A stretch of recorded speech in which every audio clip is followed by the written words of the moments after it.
Yo guys, Spider Bite here. Welcome back. We're continuing our series on running every single area on the Transit map, and we got to deal with the Avogadro. And I only call him that. I know people have asked questions. Well, you know, the Avogadro relates to this. This Avogadro's number it relates to chemistry, and the Avogadro number actually relates more than to chemistry.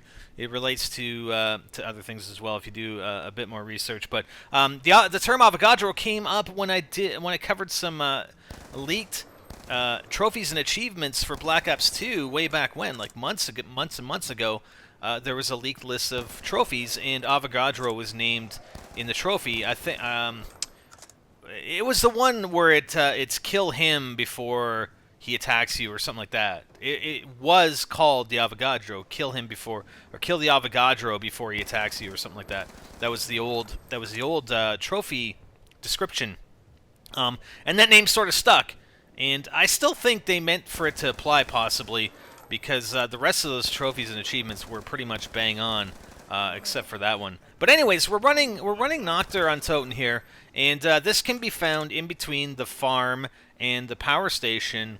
If you're going from farm to power, it's on the right-hand side in the cornfields. You go into an opening on the right, and then take your next left, which is a very, very small opening. It's easy to miss, and you get into here. You get into Nacht der. It was kind of a cool Easter egg that people had found, and you can't get up to the top level. And there's also there's no door. I mean, there's a door there, but you can't open it. Where you would have in the previous versions of the maps, you would have the mystery box location and another set of stairs to go upstairs. But it's actually slightly bigger. I think it seems a lot. It seems bigger, and you can easily run in here. But again, the issue becomes, and I think this is the first time we've actually gone to an area where we don't have any weapons. There are no wall weapons in Nacht der.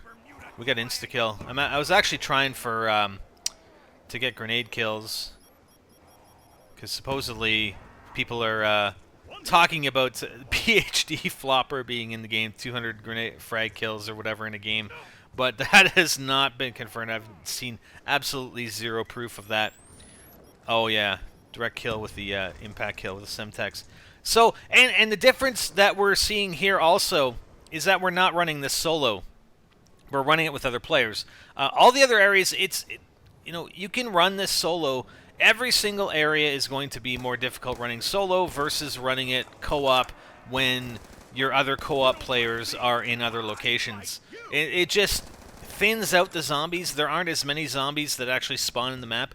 I mean, when you're solo, I think it's still at 24, and I haven't really taken the time to count. It just feels the same as it was in World at War and Black Ops, with 24 zombies in total on the map when you're playing single player. When you're playing co-op, I mean, if you're playing two-player, it's not like all of a sudden there are going to be 48 zombies on the map. There aren't.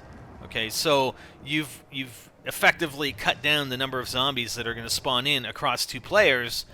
Therefore, you're going to get them, more sporadically, and there aren't going to be as many of them as if you were running on solo. So it's far, far easier to run these locations when you're running co-op, and that's what I recommend, and that's what we've done since World at War.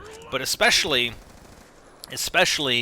going into Kino, but Ascension was the biggest one. That was really, this map is pretty damn huge. We can have 4 players in 4 completely separate locations running zombies, and we don't interfere with each other, and it just thins the ranks of the zombies and just makes it easier to run each of those locations individually. Even though we're running co-op, we're playing it as if it was a single player. We're playing it single player. So that's what we're doing here, and you can see how long these. Well, I mean, it is around 2021. So it does take longer simply because there are more zombies, but you can see how thinly spread they are when they're spawning in. So we're just going to show one more round. That was round 21. Again, this one's a bit longer than the previous ones because we're at a higher round, and we're just going to go into to round 22. It's too bad they didn't have the whole place opened up, because that would have been cool. That would have been very cool. And actually, at the end of this round, you're going to see the exact problem that I'm talking about when you're on higher rounds, running locations that don't have wall weapons and you don't have ammo. I actually end up running out of ammo towards the end of this round, and I have to jet. I have to get out of here, right? I round up the last remaining zombies, and I'm gone. So, Transit's been a lot of fun. Like I mentioned this on, I think, Twitter, that I would rather run high rounds on Transit just because there's so much more variety. I don't have to stay in, if I'm running survival on town or bus depot or farm, you're stuck in that area, right? If you want to move, there's no moving. I mean, that's where you are. So I'd rather run high rounds on Transit where I could basically run wherever I want. I'm thinking the tunnel might be the place that I'm going to run. The only really strategy that I have to think about is, getting downed. If you get downed, yeah, you lose your perks. You want to get Jug and your quick revive as quickly as possible. So I think I have an idea of how I would handle that if I get downed in the tunnel. But getting downed anywhere in that situation outside of town, I mean, if you're in town, pretty easy to go up and get Jug right away. But if you're at any other location, you got to travel through the fog to get there. You don't have Jug. It's going to be, risky. But what are you going to do? Yeah, we'll figure it out. We'll figure it out. No worries.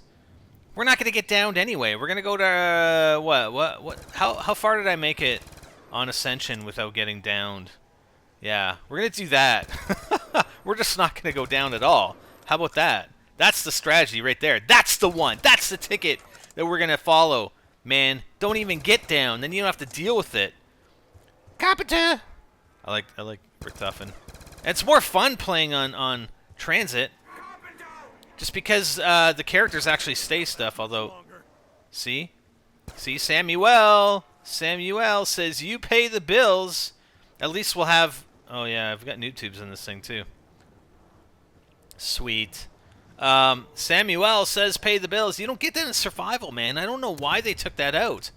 They took out the characters, the stuff that the characters say. Yeah, that's noob tube. Noob tubes on round 22 plus are, kind of useless. And that's going to be the case with the M16. When you upgrade the M16, it becomes fully automatic in the tunnel, fully automatic with noob tubes, but the noob tubes are going to be pretty much useless at beyond a certain round. So yeah, I'm just like I said, I'm totally out of ammo.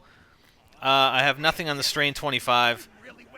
I have one noob tube left, so I'm just rounding them up.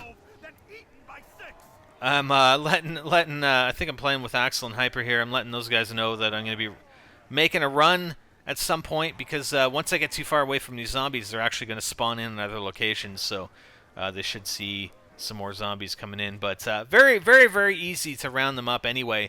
And, if you get stuck and you're going in between locations, or if you're running between farm and the power station, and the round ends for some reason, like you're at the end of a round and the zombie just dies, at least you have the option here of just, deacon into Noctur for a round and running in here, because it's quite easy.